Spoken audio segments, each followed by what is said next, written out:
nós, como Instituto, acreditamos que o benefício, para trabalharmos, precisamos de trabalhar de uma forma que o benefício seja para todos, né? E a gente crê que a judicialização é um direito de quem assim desejar, mas não é o caminho por onde nós como associação, podemos pleitear, né?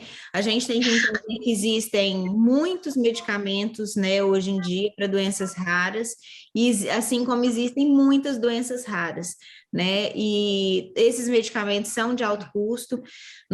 O governo federal, ele, né, tem realmente dentro da sua lista de medicamentos fornecidos muitos medicamentos de alto custo, mas também existe a questão de que a maioria desses medicamentos são indispensáveis para a vida, né? Então, se a pessoa não toma, ela não sobrevive. Não é o caso do nosso medicamento. Então, é um processo, é um processo longo, a gente imagina e quer, né? E deseja e tem trabalhado, como eu disse, para isso, para que isso aconteça, para que a gente consiga a incorporação da terapia, mas não é simples assim, né? E hoje nós pedimos e convidamos a doutora Melina para estar conosco, para que ela possa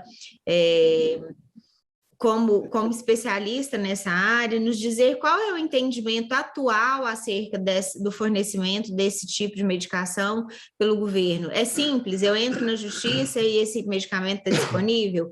É para todos, né? Ou não é para todos? Como é que essa coisa funciona? Eu acho importante, acho que as dúvidas são de todos nós, né? Eu também tenho as minhas dúvidas, e acho que esse é o momento da gente tirar as dúvidas. Por enquanto, nós não vamos habilitar o chat para que a gente não perca assim a concentração naquilo que ela for nos orientando. E aí, mais à frente, né, assim que ela fizer uma explanação geral, a gente abre para perguntas e tenta responder o máximo de perguntas possíveis. Eu acredito que com tanta gente que está presente, eu agradeço inclusive vocês também, né, por nos prestigiarem nesse momento aí, mas eu acredito que pela quantidade de pessoas que nós temos aqui, talvez as perguntas sejam meio que repetitivas, né? Porque eu acho que a dúvida de todo mundo é mais ou menos a mesma, as dúvidas são as mesmas, mas vamos tentar responder o máximo possível. Muito obrigada, passar a palavra para a doutora Melina. Boa noite a todos. Juliane e Marlos, em primeiro lugar, obrigada pela oportunidade de estar aqui, de conversar um pouquinho com vocês, tentar tirar a maior parte de dúvidas possível. Obrigada pela confiança de me dar a honra de estar aqui para desempenhar essa função. Vocês todos fiquem absolutamente à vontade para me perguntar o que vocês quiserem. Eu vou tentar antecipar dúvidas que a mim parecem ser comuns, e se não forem, fiquem também à vontade para me interromper e dizer que vocês preferem que eu siga por um outro caminho, né? Bom, primeiro, convalidando tudo que a Juliana acabou de adiantar, eu também acho que essa é uma questão nobre, importante, pela quantidade de pessoas aqui presentes, acho que com ainda mais razão, ela é muito relevante na vida de todos vocês, mas eu ainda acho que o direito hoje não é para todos. Então, talvez isso não seja um grande incentivo, mas eu acho que as decisões ainda precisam ser bem pensadas. Por que eu digo isso? O judiciário, hoje, ele entende predominantemente que o Estado não tem o dever de fornecer, em todas as situações, os medicamentos não previstos no SUS. O que isso significa?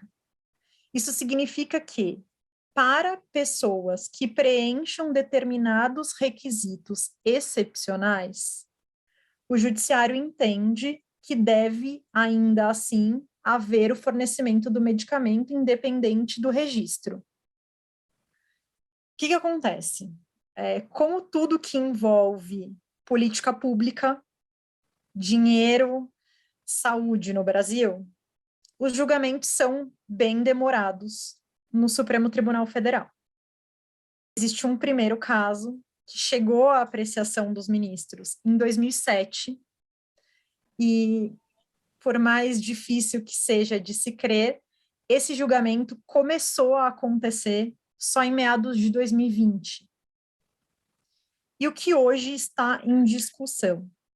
Quais serão as hipóteses excepcionais consideradas pelo judiciário como suficientemente relevantes para se determinar esse fornecimento do medicamento não incluído no rol do SUS?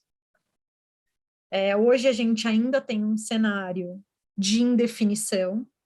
O meu palpite pessoal é de que esse julgamento ainda levará um tempo para ser concluído, mas, por outro lado, eu acho que para pessoas que hoje necessitem do medicamento, que se enquadrem em alguns requisitos básicos que daqui a pouco eu adianto para vocês, na minha opinião, quais seriam, e que não tenham condição financeira de pagar por ele sem a ajuda do Estado, eu acho que há sim o que possa ser feito. Então, primeira coisa, normalmente as pessoas me perguntam assim, uma ação como essa, ela é rápida? Minha primeira resposta seria não. Mas o não traz uma consequência tão ruim. Por quê? Porque a gente tem uma ferramenta para pedir, que a gente chama de liminarmente, essa decisão do judiciário, ou seja, o medicamento poderia ser fornecido logo após o ajuizamento da ação, independentemente do resultado final do julgamento. 2, é custoso? A depender do caso, sim. Por quê? Nesse caso de vocês, a gente está tratando de um medicamento que tem um custo muito alto. Para pessoas que consigam se valer da gratuidade, o processo não tem um custo. Para aqueles que precisarão pagar as custas, ela provavelmente terá como valor orientador o valor do medicamento. Em que situações eu acho que vale a pena ser judicializada a questão?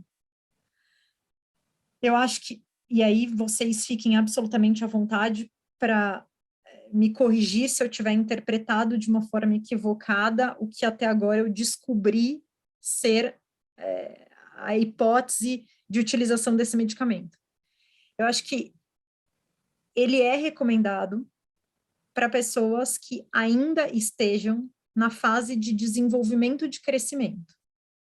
Então, eu acho que a gente tem que concentrar esforços até para não prejudicar toda a coletividade, naquelas crianças, no começo ali do crescimento, pelo que eu entendi aqui no Brasil, a indicação seria a partir dos 2 anos.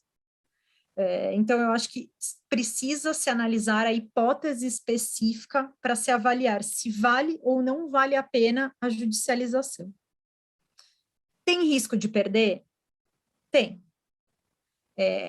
Em regra, a justiça aqui no Brasil, na grande maioria dos estados, concede essas decisões liminares para que os medicamentos não previstos no rol, em geral, sejam fornecidos. Com essa mudança de posicionamento do Supremo, pode acontecer desse posicionamento também ser influenciado. E daí se dá mais a hipótese de fornecimento àqueles que preencham os requisitos que o Supremo disser serem necessários. Hoje, a gente só teve voto de... Entre esses votos, não existe uma unanimidade das hipóteses que deveriam ser demonstradas para a caracterização dessa situação excepcional de fornecimento do medicamento pelo Estado. Mas o que já se percebe é que eles vão exigir que o paciente ou a família não tenha condição de arcar com os gastos do medicamento, que não exista um medicamento similar já aprovado e incluído no rol de medicamentos do SUS, que exista uma prescrição médica para a utilização por aquela pessoa do medicamento. Existe uma discussão de qual seria a parte a ser demandada numa ação como essa, com um voto até o momento indicando que o mais adequado seria ajuizar a ação contra a União Federal e não contra estados e municípios, muito embora eu pessoalmente entenda que as três partes teriam ali legitimidade concorrente. Tem um voto do Alexandre de Moraes no sentido de que teria que se entender por que esse medicamento não entrou no rol do SUS, se ele tem mesmo a eficácia comprovada. Então, ainda não existe uma definição em absoluto dos critérios, mas o posicionamento tende nesse sentido que eu falei para vocês. Por isso que eu acho que aqueles que optarem pela judicialização precisam fazer uma análise bem detalhada da sua hipótese pessoal e ter uma ação preparada, já sendo norteada por esses critérios que hoje estão já em discussão. Acho que ainda que o que a gente chama de fixação dessa tese num recurso repetitivo para ser replicado para todos os processos, embora ainda não tenha essa definição, a gente já tem parâmetros ali que indicam o caminho que vai ser seguido. Então, a princípio, as minhas primeiras considerações seriam essas, e aí eu prefiro, acho que para ser mais proveitosa a nossa conversa, que vocês me tragam as dúvidas e eu vou, na medida em que elas surjam, esclarecendo outras questões.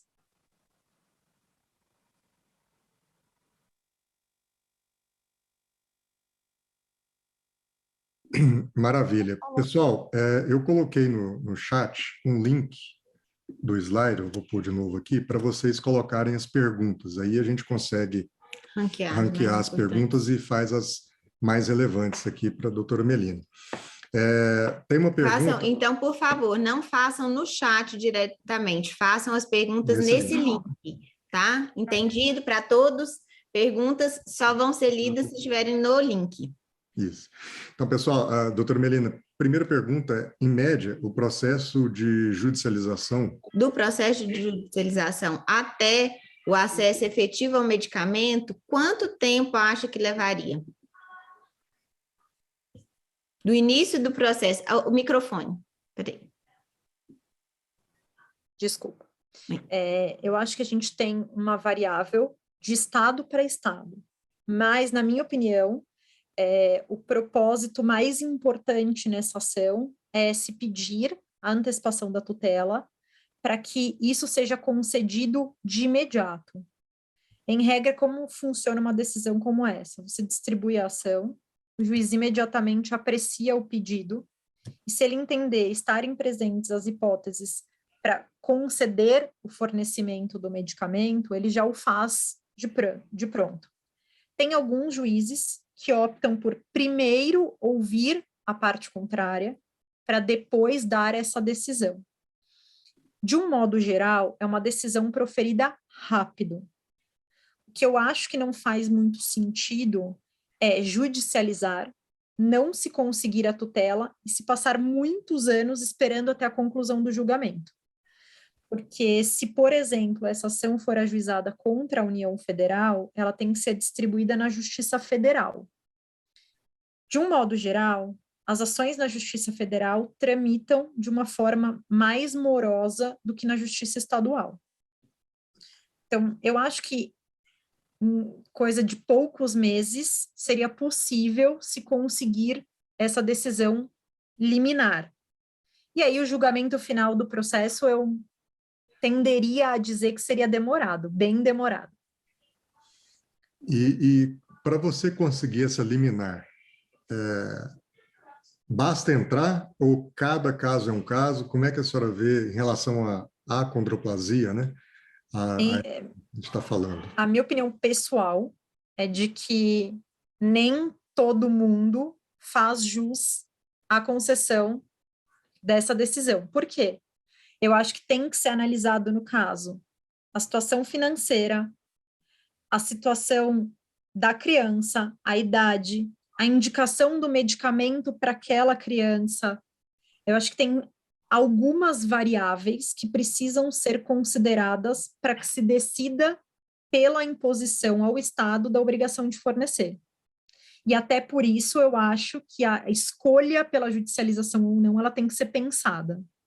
Ela tem que ser muito refletida para o seu caso. Então, sendo esse medicamento um medicamento específico para a achondroplasia, eu, Melina, não ajuizaria uma ação para outro tipo de problema.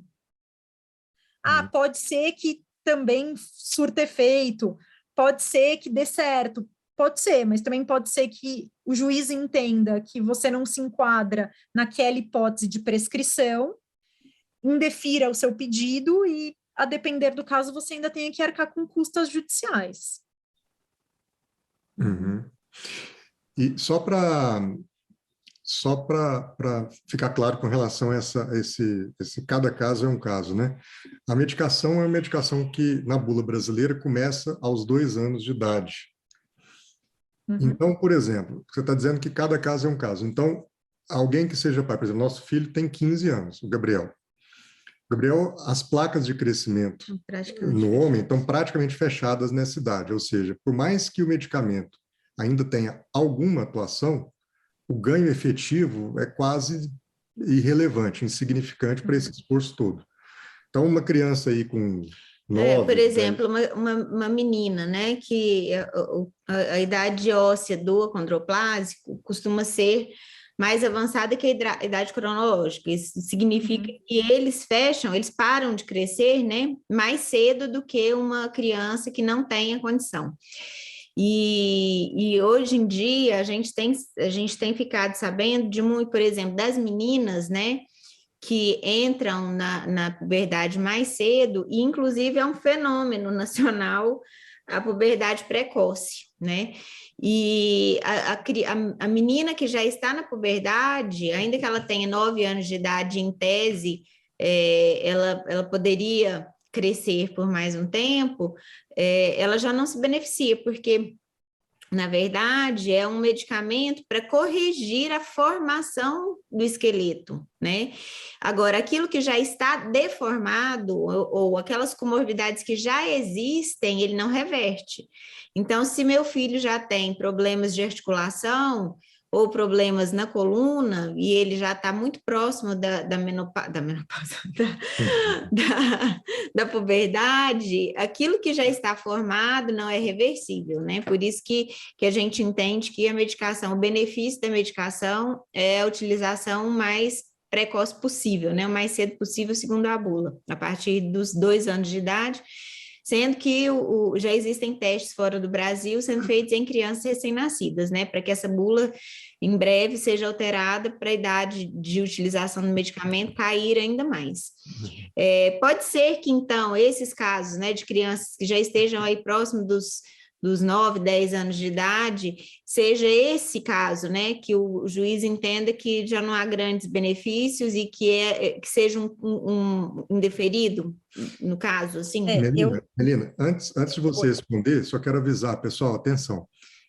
O link do slide funciona assim, você deixa sua pergunta, mas lá você pode dar o like nas outras perguntas. Se for muito parecida. De forma que... Não, você pode ler todas e dar o like. Sim. Então, aquelas que tiverem mais like significarão as que são mais relevantes para a maioria. Aí a gente consegue selecionar assim, tá? Então, dá uma olhada nas perguntas dos demais e dá o like. Inclusive porque às vezes a pergunta que alguém já fez é muito parecida com a sua, é preferível que você dê o like no dela lá do que faça nova pergunta. Mas vamos lá, Melina. Então, eu acho que em situações como essas que você mencionou, Juliana, a gente tem um grande dificultador, que é demonstrar a importância e a utilidade do medicamento para aquela pessoa específica. Então, eu acho que se os estudos indicam uma maior eficácia na primeira infância, onde a potencialização dos efeitos do remédio serão muito maiores, talvez essa pessoa encontre dificuldades para justificar que mesmo com uma criança já numa idade mais avançada, com a conclusão praticamente ocorrida ali do desenvolvimento ósseo, eu acho que essa pessoa talvez tenha mais dificuldades para sustentar a importância do fornecimento e o que para mim é mais importante, a importância do fornecimento desse medicamento em caráter liminar. Então, Melina, acho... Gente, Melina, porque eu acho que a maioria das pessoas aqui não está muito acostumada com a linguagem mais jurídica, né? Por exemplo, se o medicamento for fornecido, né? Se a pessoa entrou, judicializou, conseguiu uma liminar, o medicamento é fornecido, e depois, se essa liminar for... como chama? Cassada, revogada, né? Essa família tem um custo, por exemplo, ela corre o risco dela precisar pagar o que ela recebeu de medicamento? Sim, corre. A gente tem duas hipóteses diferentes. Se essa família ajuizar a ação, conseguir eliminar e ao final perder e tiver gratuidade, ela pode ter que ressarcir o réu, seja ele União, Estado ou município, mas pelo fato de ter gratuidade, não paga custas e honorários. Se ela não tiver gratuidade, além de ter que ressarcir o ente que forneceu o medicamento, ela terá também que ressarcir custas e honorários. E a gratuidade, ela só acontece quando ela entra através de defensoria pública, essas coisas? Não. Como funciona? Não, a gente diz que para pessoas que não têm condição de custear o processo sem prejuízo do sustento próprio ou do sustento da família, a lei garante a justiça gratuita. Entendi. Essa é, como inclusive... forma dessa pessoa até ter acesso ao judiciário, porque se você não consegue pagar as custas e o Estado te obriga a isso, seria o mesmo que te impedir de judicializar. Uhum. E aí, uma das perguntas bem ranqueadas é do Israel, falando que é isso, né? A pessoa com nanismo é considerada deficiente por lei, isso gera gratuidade ou não? Não necessariamente. Não necessariamente. E eu iria além. Eu acho que, além de automaticamente poder não gerar a gratuidade, pode, no caso, ainda ter uma avaliação se aquela pessoa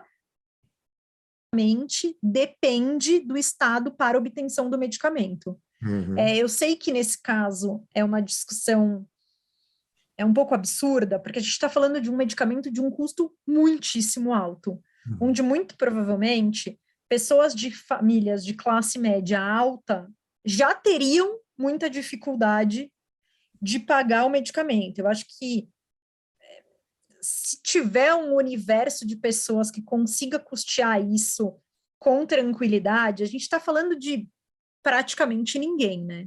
Sim, exatamente. Bom, seguindo então, pessoal, só reforçando, então, perguntas no link do slide, mas façam também o ranqueamento das perguntas dando like. Então, a pergunta mais ranqueada, por enquanto, é assim: meu filho ainda não tem idade para usar, mas já seria importante iniciar o processo ou esperar os 2 anos de idade? Eu esperaria, até como forma de... Na verdade, eu esperaria por 2 razões, repensando aqui o que eu ia responder. Porque pode ser que até o seu filho completar 2 anos, esse medicamento já tenha sido incluído no rol de medicamentos fornecidos pelo SUS e você não tenha que gastar dinheiro para a judicialização desse assunto. 2, eu não judicializaria antes, porque eu entendo que possa haver uma interpretação do juiz de que você não preenche as condições para que aquele fornecimento aconteça. Ok. Então, eu não judicializaria antes da hora. Uhum. Salvo se você tiver um grande estudo, alguma coisa que ateste que mesmo antes daquela idade a eficácia é muito maravilhosa e aí tente por essa via. Tá bom. A pergunta top agora é: qual o caminho para a família entrar com a ação para o Estado? Basta contratar um advogado? Qual o caminho, né? O que começa? Começa por onde? Eu, primeiro, me municiaria de documentos. Quais documentos? A prescrição médica, embora seja um pouco óbvio que medicamentos específicos para a condroplasia serão usados em quem a possui, mas eu prefiro pecar pelo excesso. Então, eu buscaria a prescrição. Procuraria um advogado e aí, com esse advogado, correria atrás de eventuais outros documentos complementares, como, por exemplo, a prova de que o custo desse medicamento é extremamente alto e que seria inviável ao paciente ou à sua família custeá-lo sem ajuda do Estado, as questões de ele não estar mesmo no rol do SUS, eventuais razões que até agora tenham impedido, como a gente está falando de um medicamento que foi aprovado ontem, já esperado que ainda se leve um tempo até a inclusão. Mas eu acho que o importante é juntar documentos, procurar um advogado, ingressar com ação. O procedimento para isso não é complexo.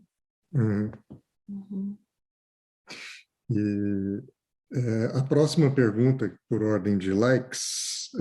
Gente, mais uma vez, não vamos ler perguntas do chat, porque senão fica difícil da gente controlar.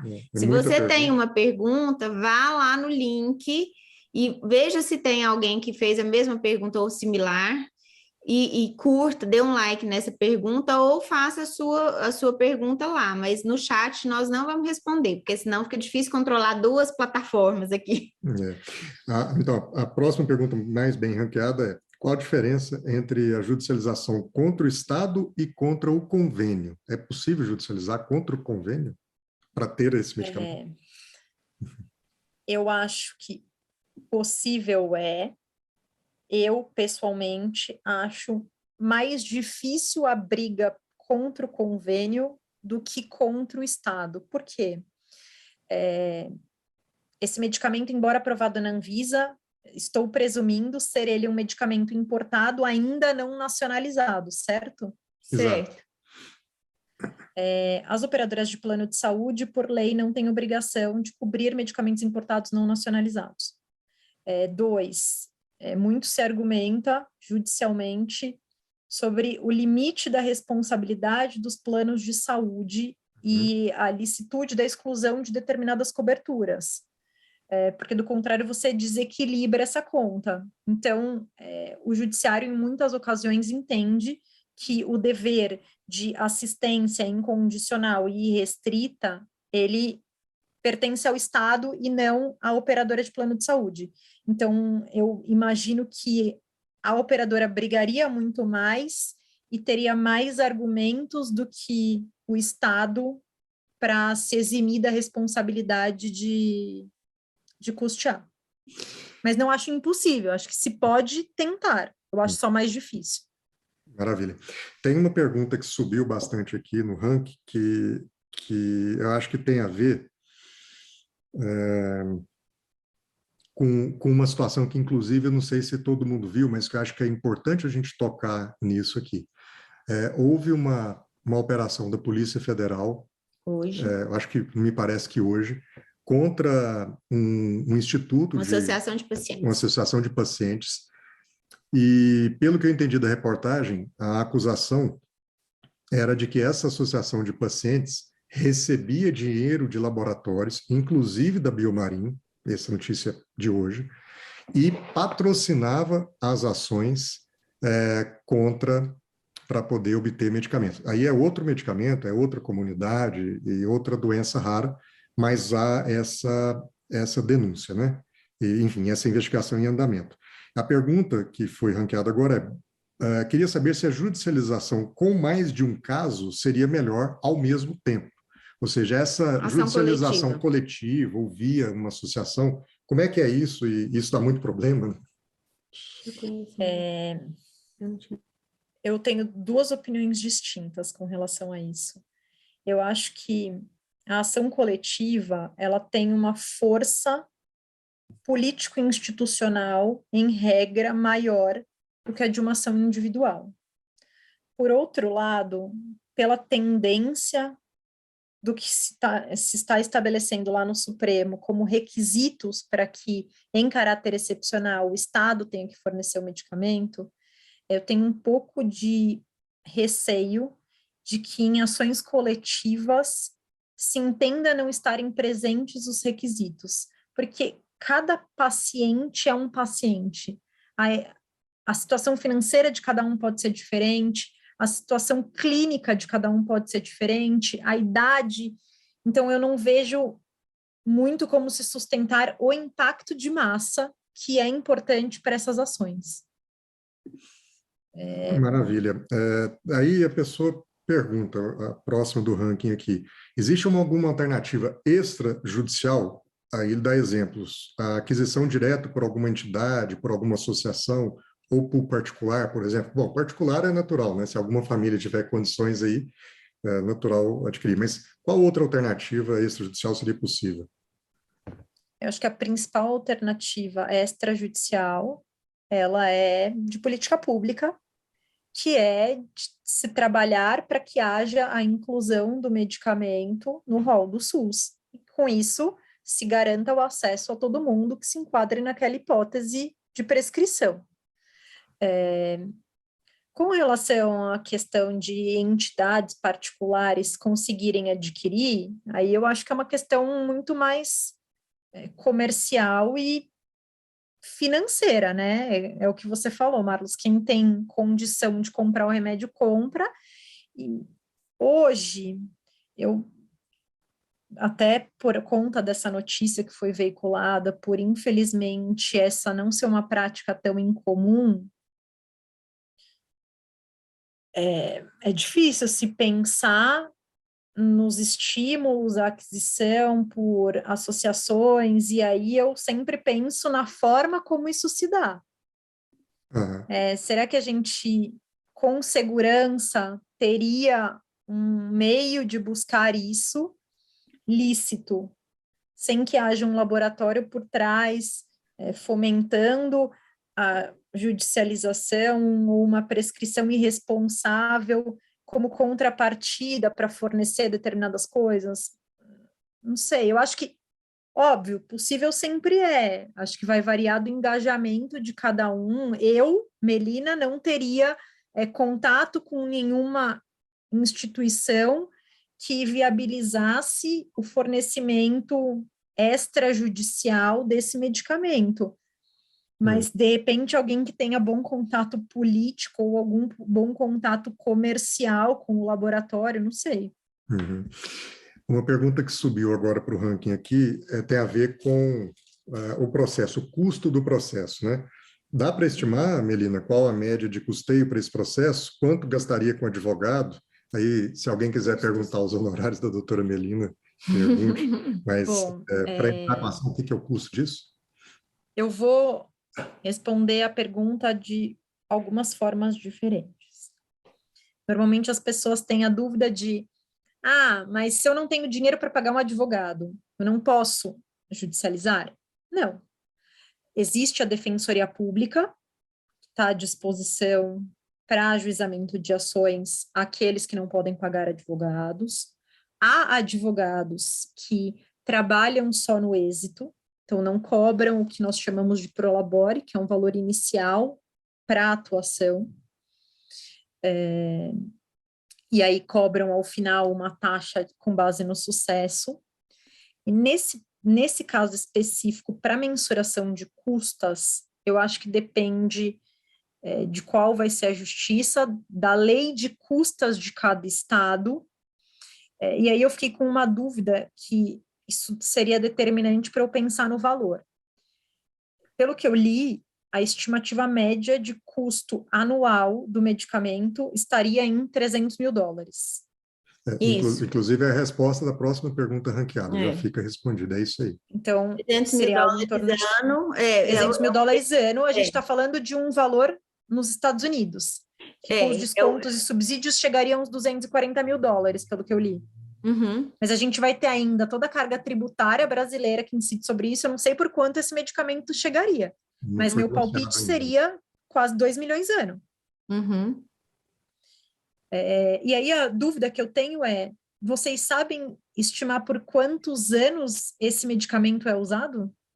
Então, durante toda a fase de crescimento, né? E aí isso é caso a caso também, né? Como eu disse. Vai depender da idade da criança no ajuizamento. Da idade da criança, vai depender do desenvolvimento endócrino dela também, né? Se ela tem essa idade óssea, né? Avançada, ou ela está alinhada aí com a idade cronológica, existe a possibilidade de se postergar a puberdade com outras medicações, mas aí eu não sei se as medicações podem ser usadas concomitantemente, entendeu? Então, assim, se é possível usar uma medicação para segurar, né, digamos assim, a puberdade e essa criança entrar na puberdade mais tarde, junto com a medicação. Então, existe uma série de dúvidas nesse sentido ainda.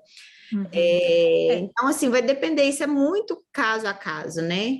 E eu acho que o acompanhamento vai ser feito, né? Vai ser feito por endocrinologistas, a gente já sabe, endocrinologistas e geneticistas é que provavelmente vão assumir a responsabilidade aí do acompanhamento, né? E aí isso vai depender da evolução de cada caso, né? A gente não sabe muito bem por quanto tempo exatamente a criança usaria. Então eu acho que um balizador aí para quem quer avaliar, eu acho que seria pensar. Eu, Melina, acho que o mais apropriado seria dar à causa o valor de 1 ano de tratamento. Obviamente, muita gente vai dar o que a gente chama de valor de alçada. O valor de alçada é um valor aleatório que se atribui à petição inicial como uma forma de dar algum elemento para o juiz, sem se prever ali quanto tempo haverá de tratamento e, consequentemente, qual seria o custo total daquilo representado na ação judicial. Então, para aqueles que não terão justiça gratuita, vocês têm que considerar as custas do processo, as mais substanciais são as custas iniciais, e, se perdida a ação em primeira instância, as custas para a interposição do recurso de apelação, e honorários, seja do seu advogado, seja de honorários da parte contrária, em caso de improcedência. Que acho que é o que ninguém aqui objetiva, né? Acho que todo mundo que optar por seguir pela judicialização vai na esperança de conseguir ganhar a ação e ter que pagar só os honorários do seu advogado particular ou nada por contar com o apoio da defensoria. Sobre perder ou ganhar, acho que você comentou no início a questão do posicionamento do STF, de que se o medicamento, em regra, não está na lista do SUS, como é o caso desse, então o Estado não deve fornecer, salvo situações específicas que deverão ser consideradas para ver se a urgência é relevante. Acho que a questão mais é da urgência. Então, o que você está dizendo é o seguinte, se a pessoa se afoba, vamos dizer assim, e entra com ação... Pessoal, cuidem do microfone, por favor. E entra com ação de qualquer jeito, no sentido que eu falei. Por exemplo, eu tenho um filho de 15 anos que se beneficiaria 1, 2 anos no máximo, quer dizer, muito pouco tempo. Ou uma criança, uma menina que já menstruou e tem ali seus 10 anos de idade, então a placa de crescimento tende a fechar. Quer dizer, uma situação que não vai dar para comprovar essa urgência. O risco é você entrar e ainda ficar com a conta para pagar, é isso? Porque perde. Na verdade, se você entrar, conseguir eliminar e ao final perder, a consequência é ter que ressarcir o Estado, União, municípios, dos gastos que essa decisão gerou a eles. Inclusive dos $300 ano. Né? Exato. Digamos que a pessoa conseguiu por 3 anos o medicamento, chegou lá na frente, ela perdeu. Se ela foi derrubada, aí ela tem que ressarcir esses 3 anos de medicamento mais os custos do processo. Exatamente. É claro que se você não tem bens, infelizmente, o prejuízo ficará com o ente público, mas o risco existe e é um incômodo, né? Você viver com o receio de ter alguma coisa e poder perder em razão de uma ação como essa. Então, eu acho que tem esse risco. Agora esqueci o que eu ia... Desculpa, gente, esqueci o que eu ia responder. As nenês passaram gritando aqui. Então, tem, né, esse risco de perder. Eu, pessoalmente, acho que mais do que o impacto da urgência, precisa se analisar se para aquela pessoa existe mesmo uma indicação da utilização do medicamento. Porque se entender que um dos requisitos necessários para o fornecimento excepcional é a prescrição médica, um processo como esse pode culminar numa perícia. E aí a pergunta que eu me faço é, você imagina se você chega numa perícia e essa perícia constata que a prescrição que você juntou ali não era verdadeira, não refletia a sua hipótese e você, por conta de um pedido ali impensado, perde ao final. Você pode não ter tido uma liminar e não ter que ressarcir os $300 mil, mas você pode ter que pagar algum valor a título de honorários. Uhum. Por isso, eu acho, não quero que pareça que eu sou contra a judicialização, porque eu não sou. Eu acho que pessoas que precisam, pessoas que fazem jus, pessoas que se enquadram nas hipóteses, merecem, sim, ter o direito de receber esse medicamento do Estado.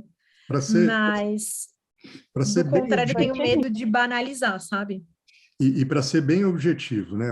Eu falei de uma situação do extremo, uma criança que eventualmente está lá no extremo e se beneficia pouco. Mas a situação daquele que precisa seria, por exemplo, o caso de uma criança aí por seus 2 anos de idade ou 3, em que as perninhas já estão muito tortas, aquele problema no forame magro já está instalado, quer dizer, você tem situações que já estão muito evidentes na criança, e exatamente por ela ser muito novinha, você tem um tempo de tratamento longo que poderia corrigir no longo prazo. Essa é uma situação que seria recomendável, então, é isso? Eu acho. Porque você tem uma chance de potencialização do efeito do remédio muito boa, e isso tudo contribui para que se demonstre no judiciário a razão concreta de se pedir a aplicação da exceção, que é obrigar o Estado a fornecer um medicamento que não está no rol do SUS.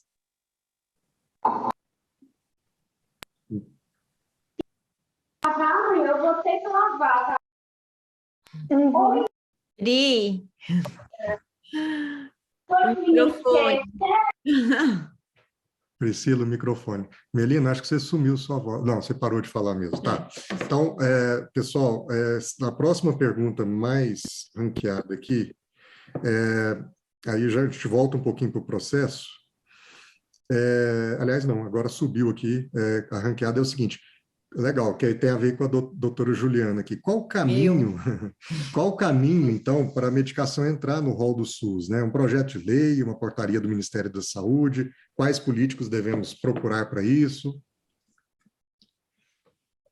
Então, a questão da definição das medicações que entram ou não entram é mega burocrática, acho que a doutora Melina sabe disso, né? A gente, dentro do Instituto, tem trabalhado, você depende de decisores do Poder Executivo, né? Porque aí você tem o Ministério da Saúde e tudo mais, mas você tem a Conitec, você tem os parlamentares também que podem ajudar a pressionar, né? Então, assim, é um trabalho muito amplo, não é uma coisa simples. Imagina que todo dia tem laboratório lançando medicamentos aí, especialmente de alto custo. Imagina o seguinte, é muito...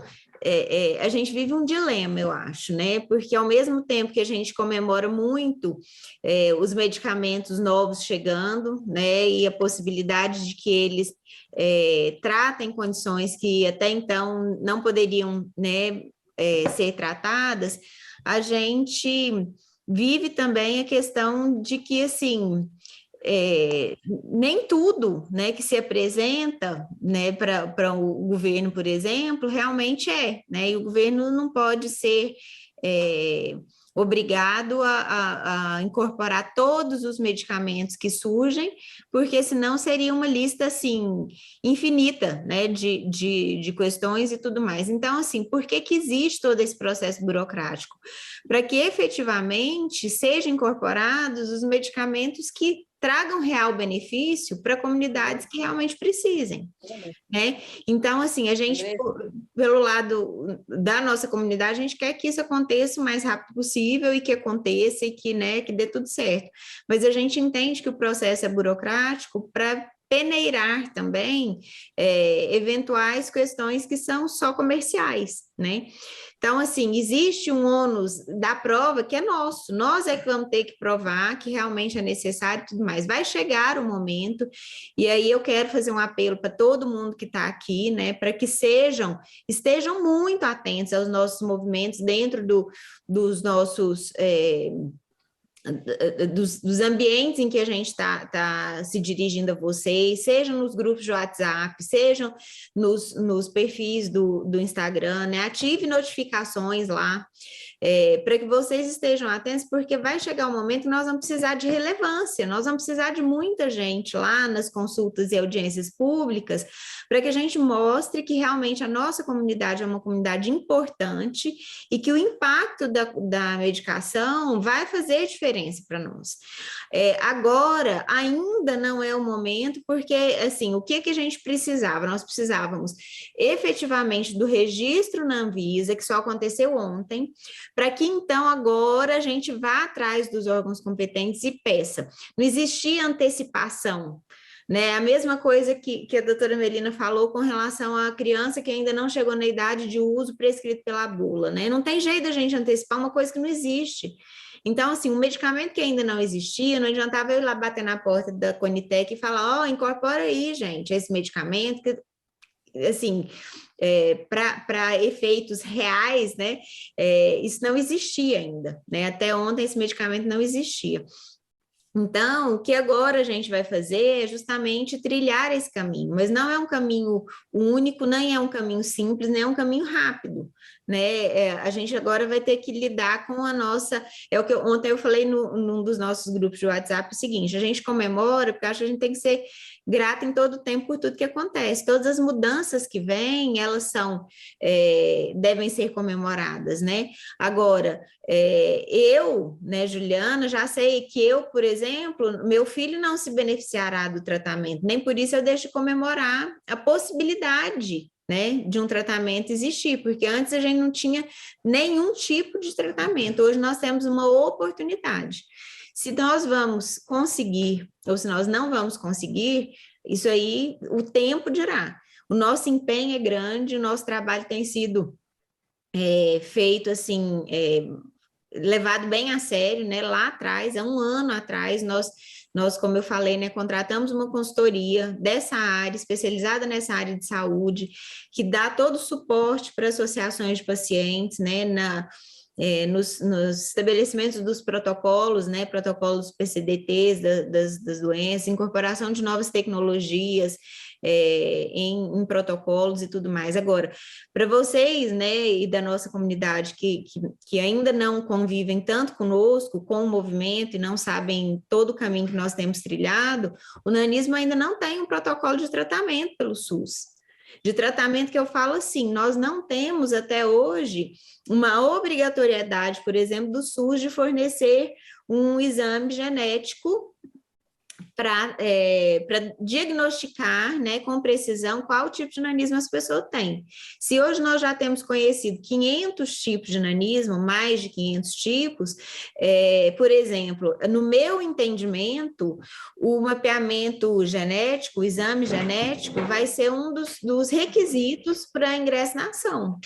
Porque só dizer que, pelas características, meu filho tem a testa maior, ele tem, né, esse afundamento aqui do nariz, ele tem os bracinhos curtos e tudo mais, ele tem a condroplasia, por isso que eu quero medicamento. Isso não é prova, né? A prova ela vai precisar ser científica. E aí nós já começamos a esbarrar em problemas, né? Para nós na comunidade. Muitas famílias não tiveram acesso ao teste molecular por conta do alto custo. O SUS tem alguns centros de referência no Brasil que fazem esses exames, mas ele não é obrigatório ainda para o SUS, né, para a comunidade do nanismo. Então, assim, quando a gente para e pensa, eu falo muito isso toda vez que eu vou a Brasília, me reúno com algum parlamentar ou com algum decisor, eu falo, gente, assim, a gente está começando do zero. Uma das nossas primeiras demandas, né, do Instituto é que o nanismo seja incluído no censo, para que a gente possa ter noção real de quantas pessoas têm nanismo, né? Como é que nós vamos mapear isso? Nós queremos, hoje, nós estamos em contato desenvolvendo um trabalho com o Ministério de Direitos Humanos, né? Ministério da Família, Mulher, Direitos Humanos, através da Secretaria Nacional da Pessoa com Deficiência, tentando entender como que a gente faz um mapeamento dos pacientes com nanismo, né, não só com acondroplasia, dentro das maternidades já. Então, assim, existe um longo caminho para todas as coisas, mas eu entendo, né, doutora Melina, me corrija se eu estiver errada, eu entendo que o caminho mais seguro, ainda que não seja o caminho que a gente gostaria, né, que fosse, né, o mais seguro, é da incorporação do medicamento. Essa incorporação, né, no SUS, ela faz com que a gente não corra riscos, né, de depois ter que arcar com custos, né, de ter uma liminar que é revogada, de ter aí um custo de um processo perdido e tudo mais. Então, assim, porque, gente, todo processo judicial, ele é custoso, né? Ele é caro e ele é custoso psicologicamente também, né? É um desgaste você ter que ficar brigando por uma coisa que é seu direito, né? Então... A Juliana até briga comigo, que eu sou advogado que menos gosta de briga. Judicializar. Tanto assim que ele desistiu, né, de todas as judicializações da vida. Então, assim, ele não toca mais nada de processo, né? E tá tudo certo, eu acho que é isso mesmo. A gente vive num país que realmente não é um exemplo, assim, de um judiciário super competente, eficaz e tudo mais. Até, eu não estou dizendo que é uma questão de má fé ou de não má fé, né? Tem muita gente boa dentro do judiciário, mas totalmente sobrecarregado também de demandas, né? Um modelo que já está aí, assim, complexo, né? Demais para funcionar. Então, assim, a minha visão, né, como instituto, é que nós temos que reforçar o trabalho para que a gente consiga incorporar isso no SUS, né? Não, há quanto tempo pode levar? É igual a questão do processo judicial. Gente, pode ser, e aí eu quero, né, fazer uma ressalva. Antigamente, né, e talvez a doutora Melina tenha esse conhecimento, antigamente as drogas para doenças raras demoravam até 8, 10 anos para serem liberadas pela Anvisa. E aí, qual que é a diferença disso, né? Se hoje a gente tem a liberação quase que concomitante lá com os órgãos, né, de fora, com EMEA lá da Europa e o FDA lá dos Estados Unidos, mas se a gente não tem acesso, qual que é a diferença? Faz diferença, porque como eu falei, enquanto esse medicamento não está registrado na Anvisa, a gente não tem nem como falar com ninguém sobre ele, né? Então, assim, o registro ter sido acelerado assim, goste ou não goste, seja favorável ou não seja favorável, é mérito do governo federal atual, que mudou as regras de aprovação de medicamentos para doenças raras, em função do trabalho da primeira-dama especificamente. Eu não gosto do Bolsonaro, interessa. Eu amo Bolsonaro, também não interessa. Nós, como institutos, para a gente conseguir desenvolver qualquer trabalho de advocacy, nós temos que ser pró-governo, independente de quem está sentado na cadeira do governante. Porque pode ser que a gente esteja agora desenvolvendo um trabalho há um ano e pouco nesse governo, né? E que o ano que vem esse governo saia e depois das eleições e a gente tem que recomeçar todo o nosso discurso, todas as nossas visitas, todas as nossas os nossos pleitos e demandas e tudo mais. Então, assim... E faremos isso, né? Independente de quem ganhar a eleição, de quem não ganhar. Se eu gosto, se eu não gosto, se eu votei, se eu não votei. Não é hora da gente falar de politicagem. Políticas públicas não é politicagem, né? Mas é assim, extremamente necessário que a gente esteja próximo desses decisores. Então, assim, se eu gosto ou se eu não gosto do político, eu, Juliana, não posso emitir minha opinião e nem nada, eu dependo dele.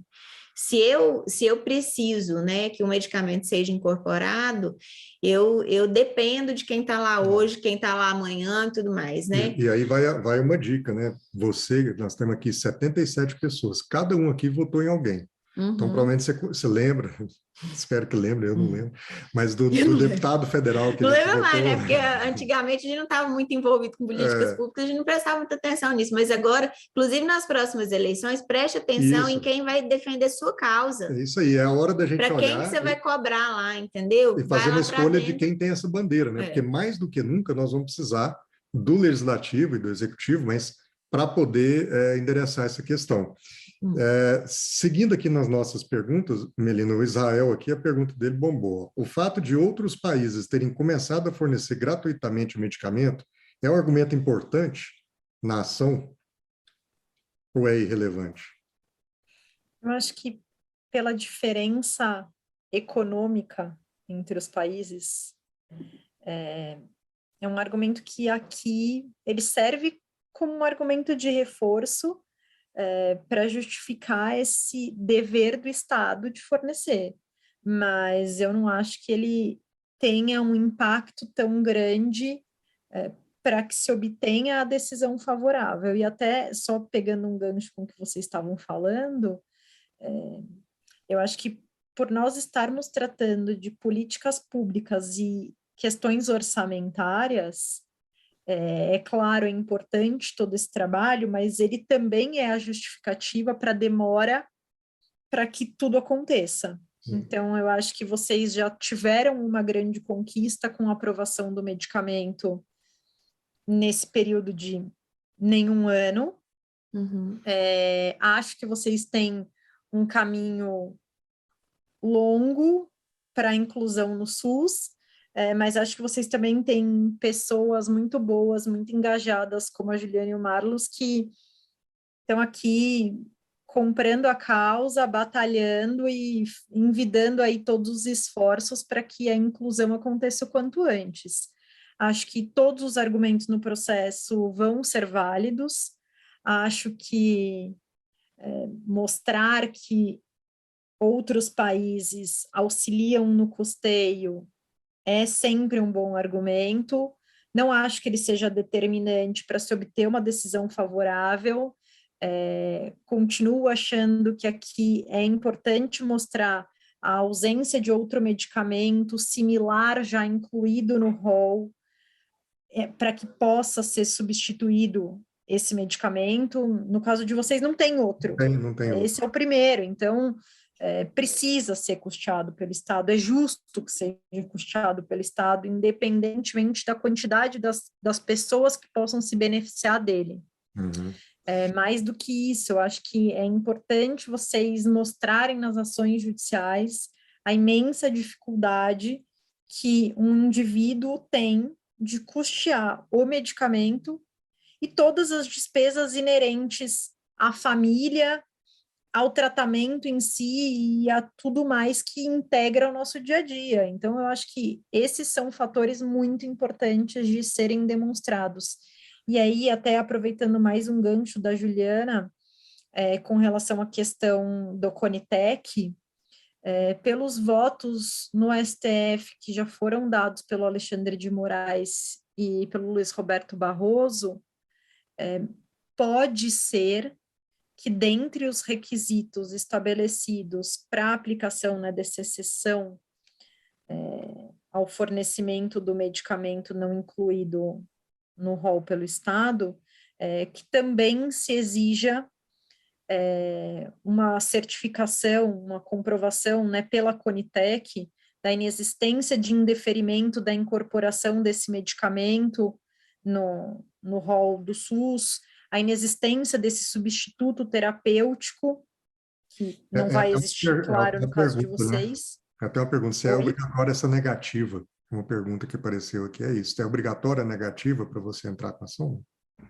A negativa administrativa? Sim, do SUS, né? Mas... eu entendo que não, até porque, pela regra, o Estado não tem nenhum dever de um modo geral, fornecer medicamento não incluído no rol do SUS. Então, o seu argumento seria o de que, por se tratar de medicamento não incluído, e você se enquadrando na exceção à regra, faria jus ao fornecimento. Eu não acho que você dependa dessa negativa formal. Uhum. E a pergunta que foi para o topo aqui é assim, mesmo que a pessoa não entre na justiça, é possível ser beneficiado com outras decisões? Mesmo que ela não entre? Se ações coletivas discutindo essa obrigatoriedade de fornecimento forem ajuizadas, e essa pessoa for um dos substituídos, porque, vou dar um exemplo, se o Ministério Público ajuiza uma ação para que o Estado seja obrigado a fornecer o medicamento não previsto no rol. Provavelmente essa pessoa será beneficiada pela decisão. Em contrapartida, se eu tenho uma associação com um quadro de associados restrito e que os representados pela associação sejam aqueles filiados. Aí depende da hipótese, né? Pode ser que eu tenha a decisão, mas aquela pessoa não se enquadre nessa condição. Então, também depende de quem serão os substituídos numa ação coletiva. Tá. Se a ação for para beneficiar qualquer um, essa pessoa se beneficiaria. As próximas perguntas enqueadas, assim, questão de competência, né? Pergunta se tem que entrar contra a União e o Estado, ou separado, ou os dois, quais os pontos desfavoráveis para a esfera estadual, cada estado tem um entendimento próprio, são duas perguntas em uma, mas tem a ver com essa competência. Eu, Melina, entendo que exista uma legitimidade concorrente de União, estados e municípios. Então, para mim, a demanda poderia ser judicializada contra qualquer um deles. O que aconteceu no final do ano passado, na metade do ano passado, quando proferidos os primeiros votos no Supremo. O ministro Luiz Roberto Barroso, ele mencionou que, na opinião dele, essa demanda deveria ser judicializada obrigatoriamente contra a União, porque a União, ela seria o único ente estatal com competência para incorporar o medicamento ao SUS. Então, hoje, como só 3 ministros até agora proferiram voto no julgamento virtual, dando a opinião deles em relação a quais deveriam ser os requisitos considerados para, em caráter excepcional, haver o fornecimento do medicamento, pode ser que outros ministros sigam essa mesma opinião e que esse futuramente venha a ser um requisito. Eu entendo que uma ação ajuizada hoje, independentemente de qual venha a ser o entendimento do Supremo com relação a essa questão de legitimidade, não pode sofrer prejuízo. Então, para mim, entrar com ação contra Estado, União ou município dá na mesma. Entendi. Em relação... às vezes, é mais fácil você entrar com a ação contra a União, porque você pode, de repente, morar num local onde a verba orçamentária do município seja muito pequena. E aí, fique inviabilizado o fornecimento do medicamento por conta disso. Você ganha, mas não leva. Um juiz que reside ali vai ter mais elementos para entender como é a regra orçamentária e o impacto daquela decisão num determinado município. Com relação à escolha por agilidade do judiciário, eu tendo a achar que a justiça estadual caminha bem mais rápido que a justiça federal. Então, muito provavelmente, uma ação ajuizada contra estados ou municípios deve terminar antes de uma ação ajuizada contra a União. Hoje, por exemplo, independentemente de qual tenha sido a esfera onde ajuizadas essas ações, ou seja, não importa se justiça estadual ou se justiça federal, em razão do julgamento iniciado e ainda não concluído pelo Supremo, a gente tem mais de 40 mil processos sobre estados aguardando decisão com relação à obrigatoriedade de fornecimento do medicamento de alto custo não previsto no rol. Ou seja, quem entrar, no caso do nanismo, entra para essa fila de 40 mil. Né? Até você chegar numa fase de recurso especial e ter o processo paralisado, ainda leva um tempo. Mas nesse meio do caminho, pensa, das mais de 40 mil pessoas, muitas delas hoje já têm a discussão perdida em razão da incorporação do medicamento. Se fosse nesse próprio caso que está no Supremo para julgamento, foi o que aconteceu. E o voto do Fachin é justamente nesse sentido. Ele diz, não faz sentido não prover o recurso, porque o medicamento já está incorporado, a discussão está ultrapassada. Resolvido. Tem que fornecer e pronto. Uhum. Então... a próxima pergunta, aí tem um comentário aqui que foi bem ranqueado, está em top, né? Nós estamos falando de um custo bem alto, pouquíssimas famílias brasileiras com condições de arcar. Qual a possibilidade de convencer a Biomarin a diminuir o custo? Nem é uma pergunta jurídica, né? Eu acho que essa questão do custo a gente adoraria, né? E de convencer a baixar, né? Mas é complicado, né? Um laboratório... ainda tem nessa questão da incorporação do medicamento, ainda tem uma etapa, né, doutora, que existe uma negociação de preços entre o laboratório e o governo, né? Então, o governo meio que estabelece o valor que ele quer pagar, o laboratório vai resolver se ele quer vender por esse preço ou se ele não quer vender por esse preço. Então, assim, é uma das etapas, né? Mas se hoje, né, for judicializado e alguém conseguir uma liminar, o laboratório recebe, é obrigado, aliás, né, o governo é obrigado a pagar o que o laboratório pedir, né? Então, ainda tem essa questão, né? A gente tem que... Quanto menor a demanda, maior tende a ser o custo. E que eu acho que é bem o caso. Enquanto né? não... É uma doença rara, né? Então, no caso específico da Biomarin, eles posicionam como laboratório de doenças órfãs.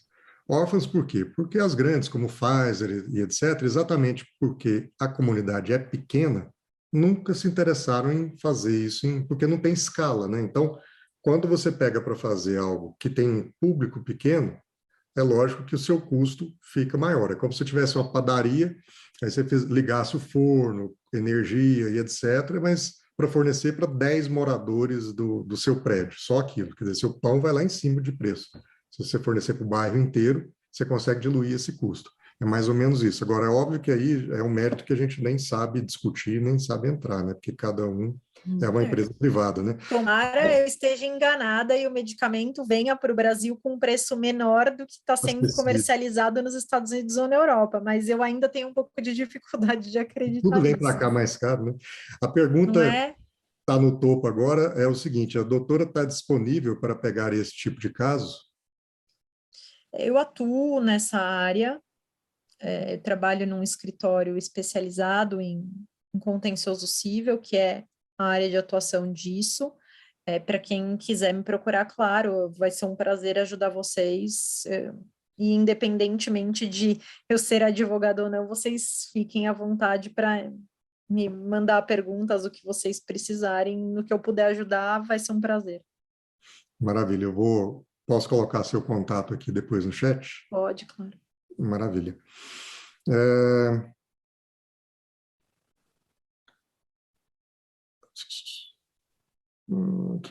Aí seria melhor entrar com a ação através de defensoria pública? Aí só para quem não tem condição de custear, né? E aí uma conexão com isso, as chances são as mesmas, um advogado particular ou entrar pela defensoria pública, né? Como é que funciona isso? Que nenhum defensor me ouça, mas eu sempre acho que o trabalho desenvolvido por escritórios mais especializados tende a também levar a um resultado mais produtivo. Por quê? Um defensor público muito provavelmente vai ter um volume de ações muito grande sobre temáticas muito diferentes e não necessariamente a disponibilidade de tempo necessária para estudar com a profundidade necessária aquele determinado assunto e para fazer o que a gente chama de trabalho de bastidor, que é tirar o processo da vala comum, despachar com o juiz, mostrar as razões que tornam aquele seu caso muito importante, diferente de outros casos, às vezes mais corriqueiros, e que demandam uma atenção realmente especial. Então, eu ainda tendo a achar que a advocacia especializada gera melhores efeitos do que a defensoria, mas eu acho que para quem precisa e não consegue pagar um advogado particular, procure a defensoria. É sempre um bom recurso. Existem pessoas muitíssimo competentes que, com certeza, têm condição de brigar pelo seu direito. Uhum. Tem uma pergunta aqui que eu acho que é importante. Há informações de como será o acesso à medicação nos Estados Unidos e na Europa?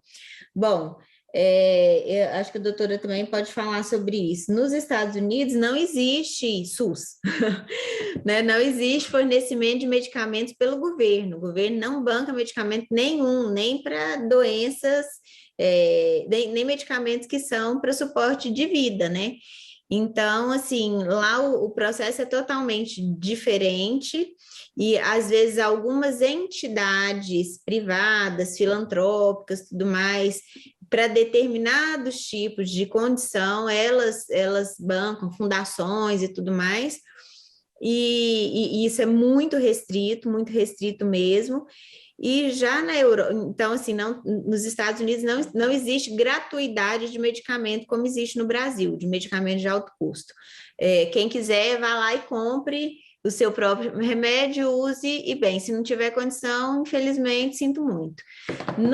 Na Europa, isso vai da política de cada país, né? Então, por exemplo, é como nós já dissemos, na França, a regra é que se existe um medicamento e existe um paciente que realmente se beneficia dele, tá liberado, já estão pagando. Inclusive, já tem pacientes na França fazendo utilização do medicamento, né? Aí são as regras de cada país. Nos Estados Unidos, não adianta achar, vou mudar para os Estados Unidos, porque eu tenho um amigo, um parente, não sei o quê, tem cidadania, tem isso, tem aquilo, e lá eu vou conseguir. Você vai conseguir comprar, do mesmo jeito que você conseguiria comprar aqui, né? A previsão de venda, de início de venda, eu acho que para começo do ano que vem já, aqui, né, o medicamento. Eu sei que tem uma família, tem uma família entrando em contato com a importadora para tentar trazer da Europa, e tem uma família interessada em comprar e vendo qual vai ser o meio. Se você, né, tem a disponibilidade de financeira para comprar o medicamento e quiser, né, entender essa ponte, pode entrar em contato comigo que eu tento fazer a ponte com o laboratório. O laboratório, acho que a doutora Melina também pode explicar isso um pouco. Ele não pode falar diretamente com o paciente, ele pode falar através das associações, né? Tem uma lei que proíbe isso aí, inclusive para nós também, nem toda a informação é dada, né? Mesmo para a associação de pacientes, nem toda a informação é dada, nem tudo que eu ligo lá e pergunto para o Belmarim, eles me respondem, tem coisas que eles podem responder, tem coisas que eles não podem responder, não é isso, doutora? Exatamente. Tem duas perguntas conectadas aqui, acho que as duas podem responder, né? Porque tem a ver com os critérios de urgência, mas aí tem a ver com a idade, né? Ou seja, a pergunta mais ranqueada e a segunda está dizendo de uma criança de 5 anos, quais são os critérios de urgência para um acondroplásico de 5, e a outra diz, a minha filha tem 7, já deveria ter tomando, não poderia esperar. Nesse caso, é viável entrar com ação judicial? Quer dizer, 5, 7 anos. No caso dos 5, pelo jeito é um menino. No caso da de 7, é uma menina. Como é que fica essa análise de urgência para situações nessa idade, dado tudo que a gente falou, né? Que a placa de crescimento fecha ali para as meninas mais cedo, né? Do que para os meninos. Aí a minha avaliação puramente jurídica, tá? Eu deixo o conhecimento da Juliana me corrigir se eu estiver errada. A mim parecem ser duas hipóteses claramente urgentes e que justificariam uma judicialização, porque até que haja a incorporação do medicamento ao rol do SUS, um tempo vai se perder, e esse tempo é ruim nos dois casos, e a mim parece que existiriam todos os requisitos para se justificar a importância do fornecimento imediato por meio de uma liminar. A dúvida é se haveria uma eficácia para essas crianças especificamente, dada a idade, mas aí é algo que o médico pode ajudar. 5 anos eu acredito que é muito viável, né? Especialmente para meninos. 7 anos a gente teria que primeiro, eu penso que essa família primeiro precisa fazer o acompanhamento do processo de puberdade e idade óssea, para saber se passar no endócrino. Endócrino, né, uma avaliação com endócrino para saber se ela já está, né, assim, com uma idade óssea acelerada para a idade cronológica, ou se ela ainda tem espaço para crescer, né, e aí senão o medicamento age muito pouco tempo, age um ano, por exemplo, né, como eu falei, né, tem casos que eu tenho conhecimento de meninas com 9 anos que já estão menstruando, quer dizer, entraram em puberdade precoce. São 2 anos só de diferença para essa criança de 7, para essa menininha de 7. Mas certamente essa de 9 que já menstruou, com 7 ela já estava com quase toda a placa de crescimento fechada, né? Assim, quase todos os espaços. Então, a avaliação com o endócrino, né, a partir aí dos 5 anos de idade, para esse acompanhamento, né, assim, de qual o efeito positivo que esse medicamento vai trazer, eu acho que é importante, porque também é uma coisa que eu penso, não sei se eu estou errada, mas assim, entrar na justiça, pedir uma coisa, correndo um risco de uma liminar ser derrubada, você ter que arcar com um custo, né, que você não previa, para um benefício tão pequeno, para utilização aí por 2 anos, 3 anos do medicamento, eu não acho que vale a pena o risco. Aí, o que eu quero lembrar, né, e que eu acho que a gente não pode desanimar, é que, por exemplo, eu estou aqui na batalha para que seja incorporado, trabalhando, de graça, inclusive, porque eu não ganho nada, o Instituto é sem fins lucrativos e tudo, e meu filho não se beneficia mais. Eu podia virar as costas e falar assim, meu filho não vai se beneficiar disso, deixa isso para lá, né? Deixa a coisa acontecer, não deu, passou de hora. O que nós temos que lembrar é que os nossos filhos agora carregam um gene dominante. É muito provável que eu tenha um neto com achondroplasia, né? Assim, se meu filho casar com uma mulher que não tem achondroplasia, e ele tem 25% de chance de ter um filho, né? Eu tenho 25% de chance de ter um neto com achondroplasia. Então, assim, nós precisamos entender que as coisas nem sempre acontecem no nosso tempo e que essas questões não impedem que a gente entenda a relevância de trabalhar por elas, né? Talvez não seja, existe um ditado judeu, né, que eu acho muito pertinente, assim, principalmente agora, né, nesse trabalho que a gente está fazendo como instituto. Lá, né, uma tamareira demora 70 anos para dar fruto, né? E nem por isso eles deixam de plantar. Então, assim, eu vou plantar, não vou comer dessa tamareira, mas eu estou deixando um legado para as próximas gerações. Então, eu acho que o nosso empenho, e a gente precisa ter uma consciência comunitária aqui, né? Esse, assim, nós precisamos aprovar essa medicação. Se não der tempo de aprovar para o seu filho, continue lutando para que seja aprovado para o seu neto.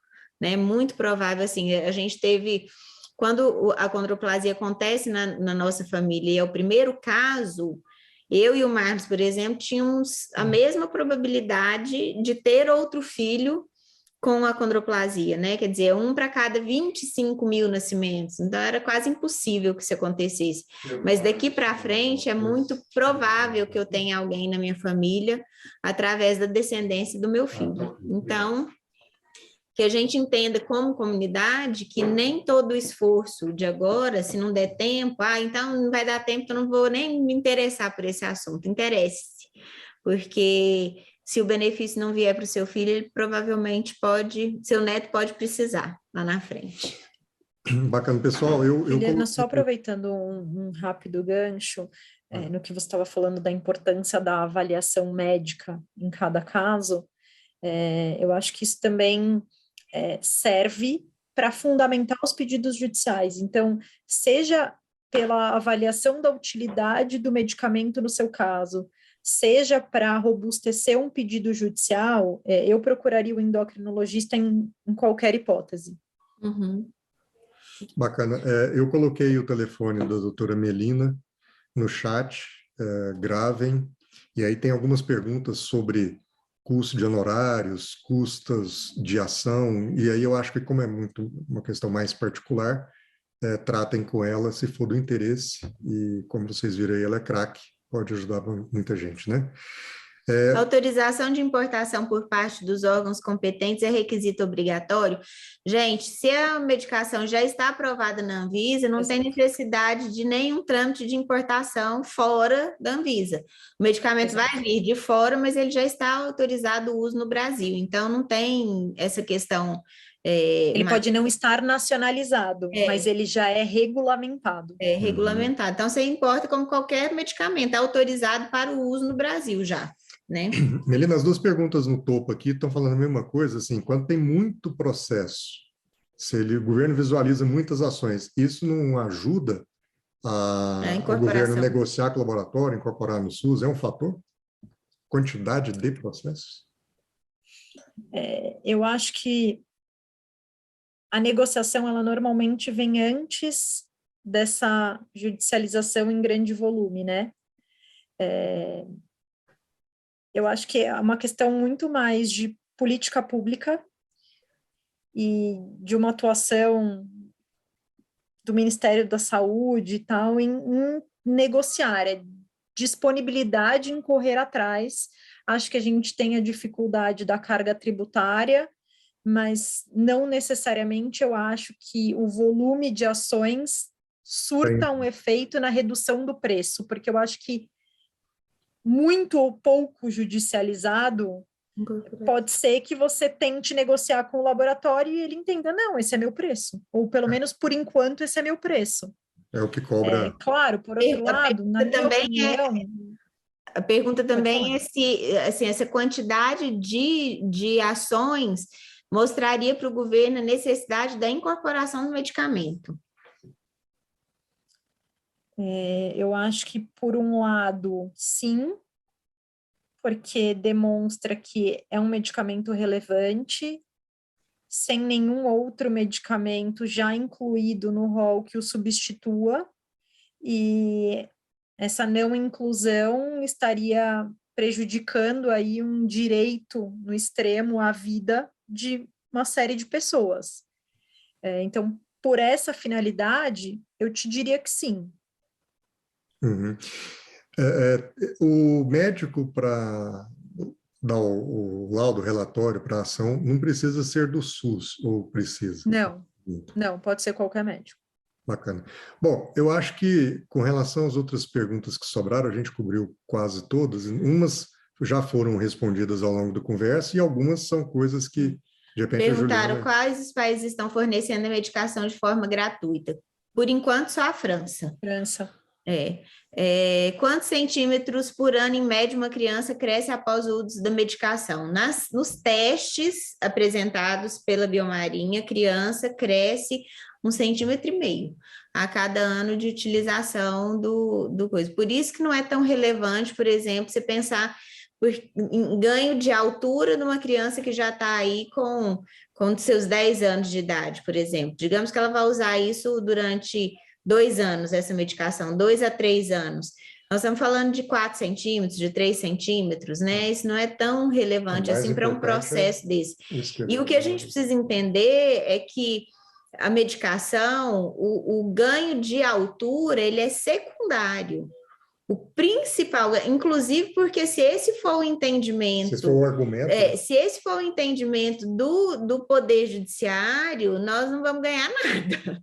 Porque se eles entenderem que é só para crescer, eles entendem isso muito mais como uma questão estética do que como uma questão de saúde. Essa é uma dificuldade grande que nós, como Instituto, temos tido dentro dos próprios órgãos técnicos, né? Dentro do próprio Ministério da Saúde tem gente que entende que isso é uma questão estética, né? E a gente tem que provar por A mais B que não. Inclusive, eu já falei isso, doutora Melina, e assim, vou aproveitar que estamos em tantas pessoas aqui, né, assistindo essa reunião e lembrar que, assim, a gente tem que parar de achar que a condroplasia é uma condição só.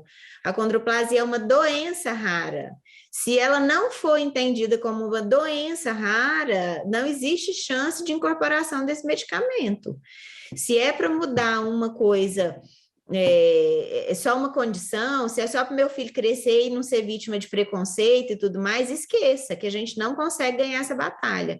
Então, a gente precisa entender que não é a relevância de quantos centímetros meu filho vai crescer por ano.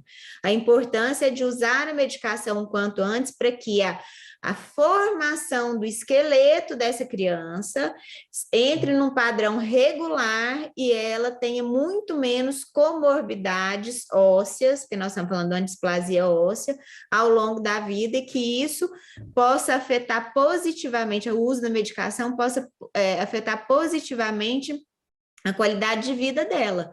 Então, uma formação, por isso que é tão relevante que essas crianças comecem a usar a medicação muito, muito cedo, para que o esqueleto seja formado ou entre, né, em processo de formação regular, né, para que essas comorbidades que são comuns da doença, né, essas deformidades, elas não aconteçam. Agora, depois que elas já aconteceram, aí já não tem jeito de reverter. Por isso que, ao final já da fase de crescimento, usar só ao final da fase de crescimento é quase que irrelevante, porque o que já está deformado não volta. Né? Só com cirurgia, né? Só por isso cirurgia. Que alguém pergunta, a bula do vosoritide é apenas para condroplasia? Do vosoritide, a bula atual, sim. Existem testes para hipocondroplasia e para outros tipos de displasias ósseas. Desde que associados ao FGFR3. Né? Não, até que não. Às vezes, para algumas outras, existem outras displasias sendo estudadas, que não diretamente relacionadas ao FGFR3, que é o gene da condroplasia. Mas não adianta agora entrar nessa briga, querendo, meu filho tem hipocondroplasia, eu quero que ele use também. Não adianta, enquanto não estiver prescrito na bula, enquanto eles não alterarem, não fizerem os testes comprovando a eficácia, não adianta pedir. Idade máxima para uso do medicamento, a gente já falou, né? Fechamento da placa óssea, isso vai depender muito. Se uma menina já menstruou com 9 anos, ela não tem chance mais de usar. Se um menino ainda está crescendo aos 15 anos de idade, pouco provável, porque o acondroplásico para de crescer antes. As crianças, os meninos que não têm acondroplasia, geralmente podem crescer até os 18 anos. Mas o acondroplásico encerra a fase de crescimento precocemente, aí por volta dos 13, 14 anos. Então, acompanhar com o endócrino, né, para que a puberdade não aconteça de forma precoce, nem no menino e nem na menina. O menino também pode retardar. Agora, eu assim, esse é uma coisa que eu não sei ainda responder para vocês. Se os dois, o bloqueador da puberdade e o vosoritida no Brasil, né, podem ser usados concomitantemente. Aí só mais o médico mesmo para prescrever e para dizer. Última pergunta, acabamos cobrindo todos os temas, de uma forma ou de outra sua pergunta foi respondida. No caso do plano de saúde, a Melina falou que tem um entendimento que poderia eventualmente a ação ser endereçada contra o plano. Dá para solicitar liminar também? Sai por via liminar? Eu entendo que sim. Eu acho que a urgência que justifica o fornecimento liminar pelo Estado justificaria o pedido de fornecimento liminar pelo plano de saúde. A questão vai ser esse medicamento, se ele vai estar incluído no rol. Medo, porque plano de saúde é tão bom depois para cobrar da gente, que ele acha que aí, se perder... e aí a gente vai entrar em várias especificidades que vão ser impacto de sinistralidade do fornecimento de um medicamento como esse para alguém que tenha plano coletivo empresarial, nos planos individuais, a gente vai entrar em N variáveis. Se alguém tiver algum problema específico, acho que é mais fácil olhar o caso e dar uma orientação específica para aquela hipótese do que tratar em abstrato do direito a ser pleiteado perante o plano de saúde, porque eu acho que a gente vai entrar em N variáveis aqui. Ótimo. Maravilha. Pessoal, eu quero agradecer mais uma vez, né, o tempo que passamos aqui juntos. é tão importante a gente poder discutir, e eu quero reforçar que o Marlos colocou o contato da doutora Melina, agradecer, sim, imensamente, porque em todo o tempo, quando nós falamos com ela, ela se dispôs, ela está lá com... Estava grávida de gêmeos. Agora ela está com gêmeos, bebês, pensa que beleza, parar assim, esse horário da noite para conversar conosco. Então, agradecer muitíssimo, dizer que nós precisamos desse mesmo engajamento em outras questões, esse engajamento e outros, né, ainda maiores, né, para que a gente consiga efetivamente, pelo melhor e mais seguro caminho, né, garantir o medicamento para as nossas crianças, né? Esse é o nosso sonho, esse é o nosso desejo, esse é o nosso empenho e trabalho. Mas a gente não consegue fazer isso sozinho. Então, assim, estejam atentos, porque no momento em que essa demanda, né, por representatividade, por apoio, por presença, né, nas nossas audiências públicas, e quando a gente precisar movimentar vocês, que a gente possa contar. E com aquilo que eu falei, né? Que a gente tem em mente que muitas vezes os nossos próprios filhos não vão se beneficiar, mas nós já vamos estar deixando preparado um futuro para os nossos netos, né? E a gente tem que pensar nisso como que acontece amanhã. Pode ser que essa geração agora ainda não se beneficie, mas a próxima geração precisa estar com isso garantido. E é papel nosso lutarmos, né? Ainda que a gente não consiga, talvez, fazer isso a tempo e a hora para todos os que estão aqui, né? Se beneficiarem. Mas muito obrigado mais uma vez. Só, eu queria fazer um comentário também, assim, um alerta para todo mundo que está aqui e transmita essa mensagem adiante.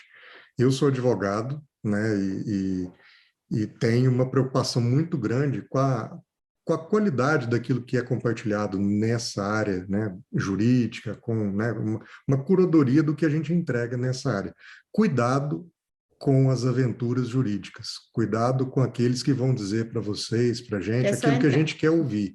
Não é assim. Então, muitas vezes, no afã, no oba-oba, de o que agora é só entrar com ação, a gente pode estar entrando numa barca furada. Então, por isso que a gente quis trazer a Melina aqui, porque a Melina é uma advogada competentíssima, trabalha num dos melhores escritórios de São Paulo, nessa área, a gente estuda nos livros do cara lá com quem ela trabalha. Você está no Dinamarca ainda, Melina?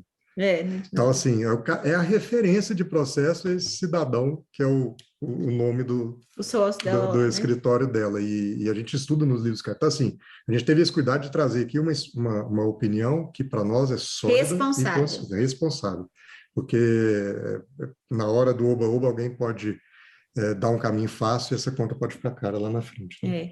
A gente tem muito zelo por vocês, né? E não seria diferente nesse momento. A gente gostaria de falar que o caminho é simples e que qualquer um, né, que se aventurasse por aí seria bem sucedido sem correr nenhum risco, mas não seria responsável do nosso lado fazer qualquer tipo de coisa nesse sentido.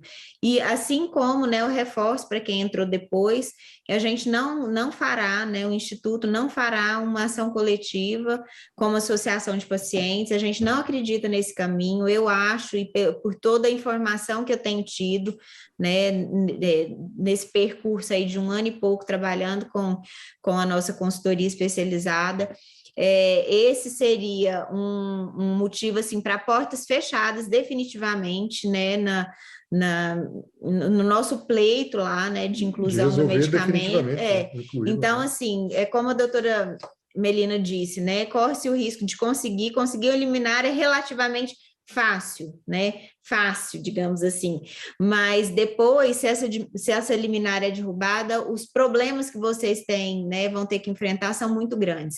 E a gente sabe que o único, né, caminho seguro e definitivo é a incorporação do medicamento. A gente está fazendo isso, sabe? Eu sei, né, pelas informações que eu tenho buscado, que se a gente, como associação, entra nessa seara da judicialização aí coletiva e tudo mais, a gente dificulta, assim, grandemente o processo, né, de incorporação, ou até inviabiliza esse processo. Então, assim, nós temos que que tomar, não é, a gente tem que tomar a decisão não a mais fácil, a que parece mais fácil, mas que seja definitiva e que traga benefício para todo mundo, né? Então, eu agradeço também a compreensão de todo mundo nesse sentido, né? De entender que esse não é o nosso papel, mas dizer que, assim, como pais, né? A gente acha que a decisão tem que ser pessoal, né? Cada família que tome a sua decisão, pondere todos os aspectos e faça de acordo com aquilo que sua consciência disser, seu coração mandar, orientação profissional vier. Só não deixa a gente sozinha aí nesse pleito, né, da incorporação. A gente precisa muito da ajuda de vocês e no momento certo nós vamos aqui mais uma vez pedir a todos que estejam conosco. Melina, obrigado, viu?